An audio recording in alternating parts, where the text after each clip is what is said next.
Oi, gente. Então, voltando agora a nossa parcial da Live 087, vamos em frente. Agora a quarta parte.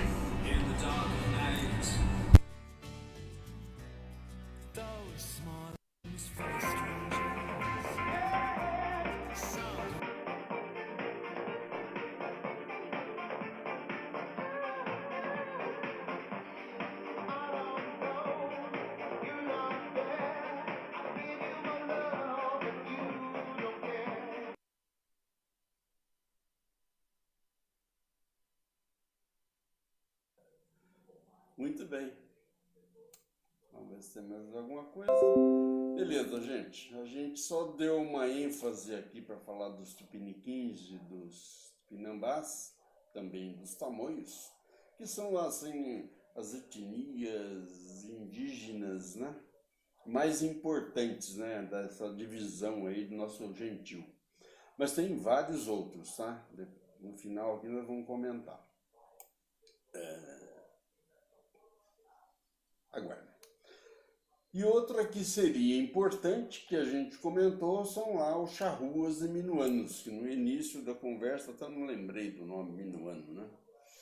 Então tá aí, gente, ó, os charruas, né? Ou charruas ou charruas, eram índios que habitavam os campos dos atuais territórios do Uruguai e nordeste da Argentina, a gente comentou, especialmente na província Entre Rios e do sul do Rio Grande do Sul, ali no Brasil, porque tinha várias divisões ali, né? Deixa eu ver se no mapa aqui, você lembra que eu comentei dos Patos, da Lagoa dos Patos, né?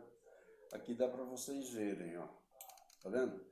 Então a nação Guarani era para cima. Então Gês, né, a gente ouve muito falar sobre Gês, eu já ouvi bastante isso aqui, tá?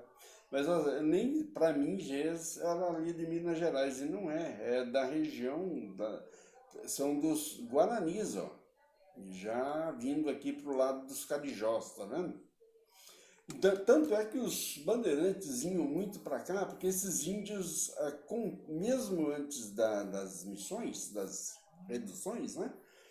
Eles eram dóceis, eles eram amáveis, eles eram receptivos, e por isso eles foram facilmente escravizados e também facilmente catequizados lá com os jesuítas, né?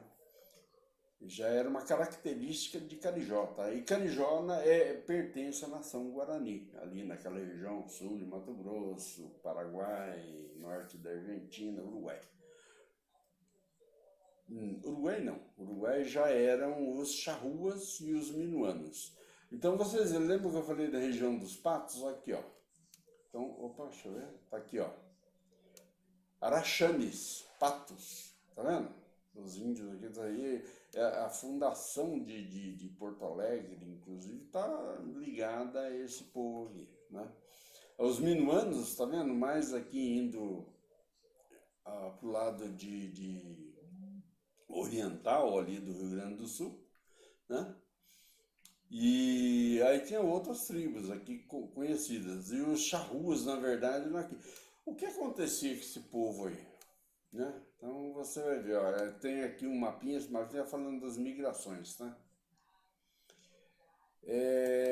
O charrua, né? Eles habitavam nessa região que a gente acabou de mostrar, né?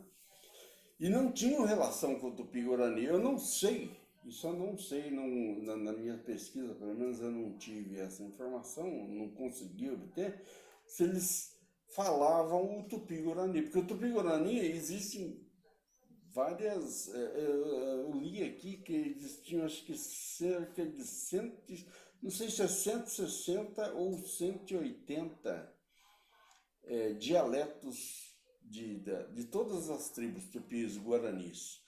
Então eu não sei se os charruas tinham um dialeto totalmente diferente, ou se tinha uma similaridade também com o tupi-guarani, mas eu não consegui nada a respeito aqui, tá?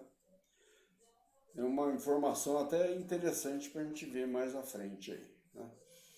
Mas aqui, os charruas índios que habitavam, né, os campos, etc. Os minuanos foram um grupo indígena que habitavam os campos do sul do estado brasileiro, Rio Grande do Sul. Eles eram mais na região brasileira mesmo, não chegavam lá no Uruguai.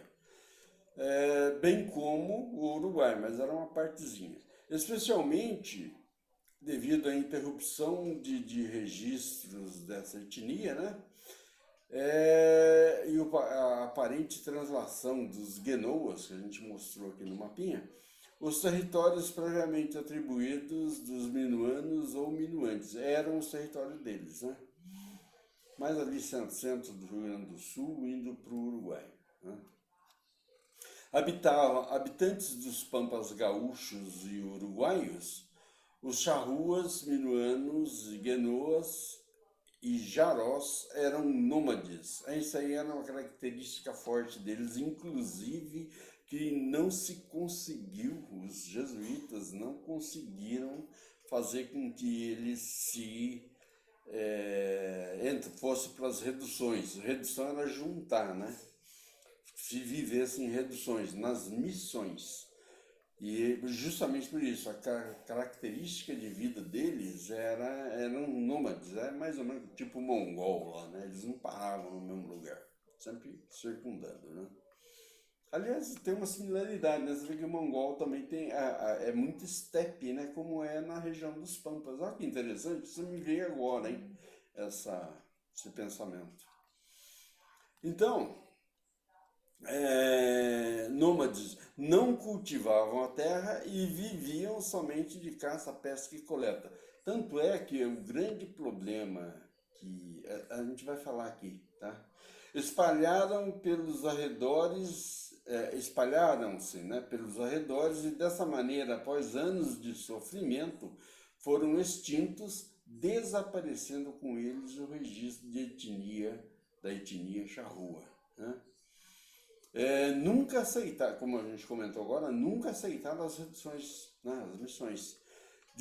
E foram dizimados pelos guaranis, que foram armados pelos jesuítas. Os guaranis, né, ali, Carijós, os guaranis daquela região ali, que a gente já comentou, sul de Mato Grosso, Paraguai, norte da Argentina.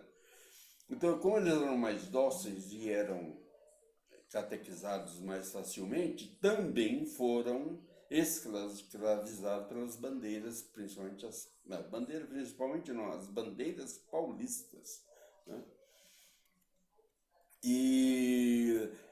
Só que os charruas eles não conseguiam, nem os bandeiras, nada conseguiam fazer com que eles, né, ou escravizá-los ou levá-los para as missões, né, nas reduções.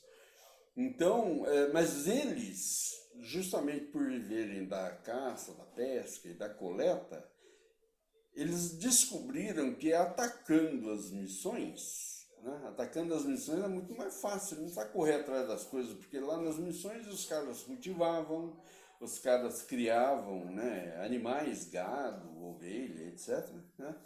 Então, para eles era muito mais fácil, né? Eles invadirem as missões, roubarem e cair fora. Eles eram nômades, né? E os jesuítas, por estarem em pé da vida, eram mais de 100 missões, né? Ali naquela região, 30 missões ali no sul, mas você contando tudo, eram mais de 100 missões. Naquela região, em torno de 30. E eles tinham invasões dos charruas constantes, né? Então, o que os jesuítas fizeram? Eles conseguiram, junto ao governo espanhol, principalmente na época do Filipe lá, que tanto ele dominou, né? A Espanha se uniu a Portugal, né? A União Ibéria, então facilitou para tanto jesuíta dos espanhóis como jesuítas dos portugueses, né?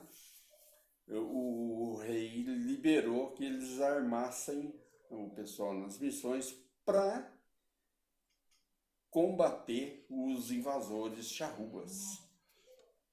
Isso aí dizimou a população deles, né? E é um fato interessante também, foi mesmo indígenas contra indígenas, mas em função do apoio europeu, né? No caso, os jesuítas, né? Bem, gente, aqui a gente está concluindo a quarta parte. Daqui a pouquinho a gente volta para fazer a última parte da complementação da live 087 quanto aos povos indígenas do Brasil. Até já!